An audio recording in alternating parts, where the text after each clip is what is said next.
Sa isang tahimik na baryo, may isang dalagang kilalang suki sa isawan ni Mang Topher. Ang kanyang pangalan ay Clara, at gabi-gabi siyang bumibisita sa sikat na ihawan. Malayo ang kanyang bahay, ngunit hindi ito hadlang sa kanyang pagmamahal sa malalambot at malalaking isaw na nagkakahalaga lamang ng 10 piso. Bawat gabi, tuwing alas 8, siya ay nag-aabang sa tinda ni Mang Topher. Sa oras na iyon, halos wala ng tao sa mga kalsada dahil sa mga kwentong usap-usapan tungkol sa mga aswang na umuusig sa mga bata, kaya naman si Clara ay tahimik na nakadalaw sa ihawan. "Clara, nasaan ka na? Parating na ba ang paborito mong isaw?" Tanong ni MC, isa sa mga kaibigan ni Clara, tuwing sila ay nag-uusap sa bahay. Si MC ay masigla at palabiro, at lagi siyang nag-aabot kay Clara ng mga panghimagas na kanyang iniimbento. "Malapit na, MC. Hanapin mo na lang ako sa isawan," sagot ni Clara na may ngiti. Samantala, si Mang Topher ay kilalang nagtitinda ng isaw sa baryo. Nanginginig ang kanyang mga kamay habang nagtatahi ng isaw tuwing umaga, at kapag bumagsak ang araw, siya ay masayang nag-aabang sa mga suki.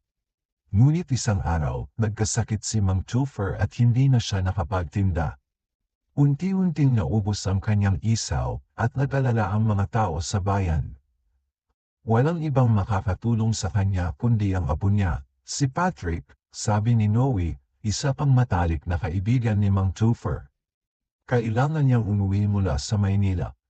Si Patrick, matipunong atleta at guwapo mula sa Maynila, ay nagdesisyong bumalik sa baryo upang alagaan ang kanyang lolo. Sa kanyang pagdating, sumilong siya sa bahay ng kanyang lolo at agad na nag-alaga sa kanya. Ilang araw ang lumipas, habang naglalakad si Patrick sa bayan upang bumili ng kanilang kakainin, napansin niya si Clara na nakaupo sa gilid ng kalsada. Si Clara iyon, nahulog sa pagkakahinang sa kanyang gutom. "Bakit ka narito?" tanong ni Patrick na tila walang maaaring pagkatiwalaan sa kanyang paligid. "Hinahanap ko po ang tindahan ng isaw ni Mang Topher. Gutom na po ako," sagot ni Clara na tila naghihinalo. Tanaw ni Patrick ang kanyang itsura, ang mga mata nito ay tila nagugutom na naging mabigat. Hindi niya ito pinansin noon at dumiretso siyang pumunta sa palengke, hindi pa siya aware sa kanyang magiging trahedya. Ilang gabing nagdaan, sa pagkakataong hindi inaasahan, nakita niyang nakahandusay si Clara sa daan, parang nawalan ng lakas. Binultika niya ito at tinanong, "Clara, bakit ka nandito? Ano ang nangyari sa iyo?" Nag-aalala na tanong ni Patrick. "Gutom na ako," sagot ni Clara na tila sinusubukang bumangon ngunit nahihirapan. "Ano bang kinakailangan mo?" tanong ni Patrick na nagdesisyon ng tulungan siya. Muli, isaw ni Mang Topher, sagot ni Clara, kaya pinilit ni Patrick na isakay siya sa kanyang bisikleta pauwi. Sa pag-uwi nila, isang gabi sa liwanag ng buwan, nag-imbita si Patrick ng mga kaibigan, sina Alex, Dodong, at Noe. Nagsimula silang magpulong para sa isang maliit na salo-salo. Si Patrick ay nagkwento tungkol kay Clara habang si MC ay patuloy na nagbigay ng mga panghimagas na ilang beses na kayang takasan si Clara. "Bakit hindi mo siya pinakain, Patrick?" tanong ni Alex na may kahulugan sa kanyang tanong. "Wala, tuwing hindi ko nagugustuhan ang mga kinain ko," sabi ni Patrick. Ngunit nang makilala si Clara, nagbigay siya ng keginhawahan.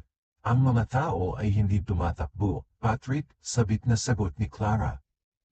Natuklasan nilang magkakasama na ang tunay na pagkakaibigan ay hindi lamang nakasalalay sa pagkain kundi sa mga alaala at karanasan. Tumakas si Clara sa kagandahan ng kanyang lahi, napagtanto niya ang mga natutunan at pakikibaka sa bawat gabi sa daan. Isang gabi, naglalakad si Clara pauwi mula sa isawan. Nakaramdam siya ng matinding gutom na hindi na niya kayang labanan. Nagdilim ang kanyang paningin, at bago niya pa namalayan, nasundan na niya si Mang Topher hanggang sa kanyang bahay. Sa isang iglap, bumigay ang kanyang pagpipigil. Tinakpo niya ang bibig ni Mang Topher at inatake ito. Hinain ang laman ng matandang tindero na ilang beses na rin siyang pinakain ng kanyang mga isaw.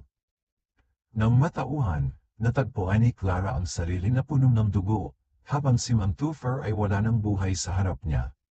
Tumakbo siya pauwi, nalilito at punong-puno ng takot sa kanyang nagawa. Sa loob ng kanyang bahay, umiiyak si Clara habang pinagsisisihan ang kanyang ginawa. Hindi niya alam kung paano haharapin ang kanyang mga kaibigan, lalo na ang apo ni Mang Toofer na si Patrick, na ngayon ay wala sa sandalan dahil sa kanyang pagkakasala. Ilang linggo ang lumipas at hindi na nagpakita si Clara sa isawan. Ngunit kailangan niyang bumalik sa baryo upang maghanap ng pagkain. Doon niya nakilala si Edmar, isang misteryosong lalaki na tila alam ang lahat ng nangyari kay Clara. Ikinwento ni Edmar ang kanyang buhay. Siya ay dating mangkukulam na tinalikuran ang itim na sining upang tulungan ang mga katulad ni Clara na nais magbago. Ako si Edmar, pakilala ng binata. Alam ko ang ginawa mo kay Mang Toofer, at alam ko rin kung gaano ka nagsisisi. Gusto mo bang tulungan kita na mapawi ang sumpa mo bilang aswang? Hindi nagdalawang isip si Clara. Umayag siya at nagsimulang sumailalim sa mga ritual at pagsasanay kasama si Edmar. Sa proseso, naging matalik na magkaibigan sila. Sa kabila ng takot ni Clara na baka siya'y itaboy ni Edmar sa oras na malaman ang kabuuan ng kanyang nakaraan, natutunan niyang magtiwala ulit. Tinulungan siya ni Edmar na kontrolin ang kanyang kalikasan, at unti-unti nilang naibalik ang kumpiyansa ni Clara sa sarili. Sa kanilang pagsusumikap, natutunan ni Clara at Edmar na mamuhay ng normal. Sa kabila ng kanilang mga pinagdaanan, pinilit nilang makapag-aral kahit sa sariling sikap lamang. Pumapasok sila sa eskwela sa araw, at sa gabi ay nagtatrabaho sila upang makaipon ng pambayad sa matrikula.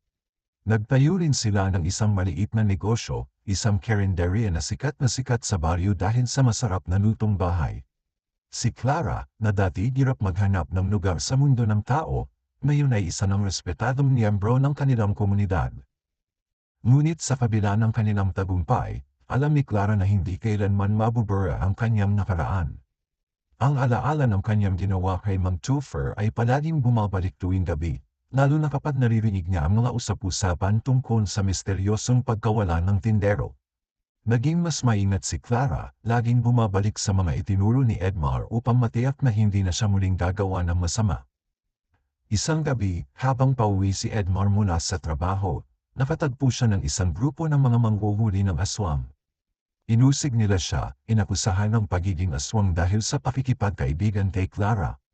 Sinubukan ni Edmar na magpaliwanag, ngunit walang nakinig. Pinarusahan siya at iniwan sa gitna ng kalsada, sugatan at halos hindi na makahinga. Nang malaman ni Clara ang nangyari, agad siyang nagtungo sa lugar kung saan iniwan si Edmar. Humabulbul siya nang makita ang kalagayan ng kaibigan. Hinawakan niya ang kamay ni Edmar at sinubukan siyang gisingin, ngunit huli na ang lahat. Ang kanyang tanging kaibigan, ang taong tumulong sa kanya na maging mas mabuting nilalang, ay wala ng buhay. Sa kanyang galit at lungkot, muling nagising ang tunay na kalikasan ni Clara. Bumalik ang kanyang pagiging aswang, mas malala kaysa dati, at sa gabing iyon, lumipad siya mula sa baryo, hinahanap ang hustisya para sa kaibigan. Sa kanyang galit, hindi na niya napigilan ang kanyang gutom at nagsimula siyang umatake ng mga hayop sa paligid. Bawat gabi, siya'y gumagala, puno ng poot at kalungkutan, pilit na nilalabanan ang sumpang pilit bumabalik. Habang lumilipas ang mga araw, unti-unti niyang naisip na kailangan niyang bumalik sa normal na buhay, hindi para sa kanyang sarili kundi para kay Edmar na nangarap para sa kanilang dalawa. Sa kabila ng kanyang pagiging aswang, nagpatuloy si Clara sa pagtulong sa komunidad. Ginagamit ang mga natutunan mula kay Edmar upang gamutin ang mga may sakit at bigyan ng pagkain ang mga nagugutom. Muling nakabuo si Clara ng maliit na negosyo, isang hilaw na pagkain na hindi niya nakailangang lutuin, at napalapit siya sa mga taong dati ay kanyang iniiwasan. Isang araw, habang tahimik siyang nagtitinda, dumating si Patrick, ang apo ni Mang Toofer. Tumitig ito kay Clara, puno ng galit at hinanakit sa kanyang pagkawala. "Bakit ka nawala?" tanong ni Patrick. "Alam mo ba kung gaano kami nag-alala?" Hindi nakapagsalita si Clara, ang kanyang mata ay puno ng luha. Alam niyang oras na upang harapin ang kanyang nakaraan. "Patawad, Patrick," bulong ni Clara, hirap na hirap sa kanyang nararamdaman. "Wala akong balak na saktan si Mang Toofer. Pinilit ko lang na kontrolin ang sarili ko pero hindi ko nagawa. Lumapit si Patrick, tinapik si Clara sa balikat at tumingin sa kanya. Alam ko na ang lahat, Clara. May mga nagsabi sa akin kung ano ka talaga, pero hindi ko pinapayagan ang sarili kong husgahan ka dahil sa ginawa mo. Lahat tayo'y may kanya-kanyang laban, at mas pinili mong bumalik sa amin kahit alam mong may galit ang lahat. Tumango si Clara, pinilit ngumiti sa kabila ng sakit. Alam niyang hindi lahat ng sugat ay kayang ilumin ng panahon, ngunit sa pagkakataong iyon, alam niyang nasa kanya ang desisyon upang magpatuloy. Sa gabing iyon, muling naglakad si Clara sa ilalim ng buwan, ngunit sa halip na lumipad, pinili niyang manatiling nakatapak sa lupa, kasama ang kanyang mga alaala, ang kanyang pangarap, at ang kanyang patuloy na laban. Nagpatuloy ang mga araw, at si Clara, sa kabila ng kanyang nakaraan, ay natutong mamuhay ng payapa. Pinili niyang yakapin ang pagiging tao, kahit hirap na hirap siya, dahil iyon ang tamang paraan upang mabigyan niya ng katarungan ng sakripisyo ni Edmar.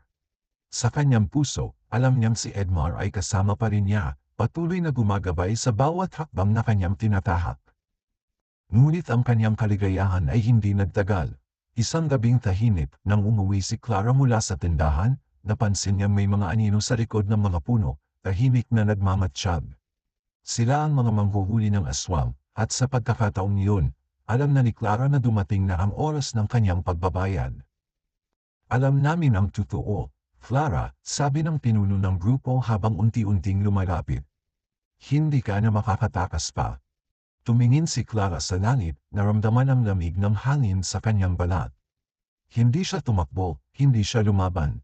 Tinanggap niya ang kanyang kapalaran, sapagkat alam niyang hindi siya maaaring magpatuloy na namumuhay sa kasinungalingan. Sa kanyang huling sandali, iniisip niya si Edmar, si Patrick, at ang mga araw na puno ng pangarap. At sa huli, ang liwanag ng buwan ang naging saksi sa kanyang huling buntong hininga. Sa kabila ng lahat ng sakit, alam ni Clara na natapos niya ang laban na hindi pa man nagsisimula. Siya ay bumagsak sa lupa, tahimik at payapa, at sa kanyang puso, nanatiling buhay ang alaala ng isang kaibigang nagtiwala sa kanya kahit sa kabila ng kanyang tunay na anyo. Doon, natapos ang kwento ni Clara, hindi bilang isang halimaw na sumuko sa kanyang likas na pagkagutom, kundi bilang isang tao na naghangad ng pagbabago, nagmahal, at natutong tanggapin ang kanyang sarili, kahit sa kabila ng madilim na katotohanan.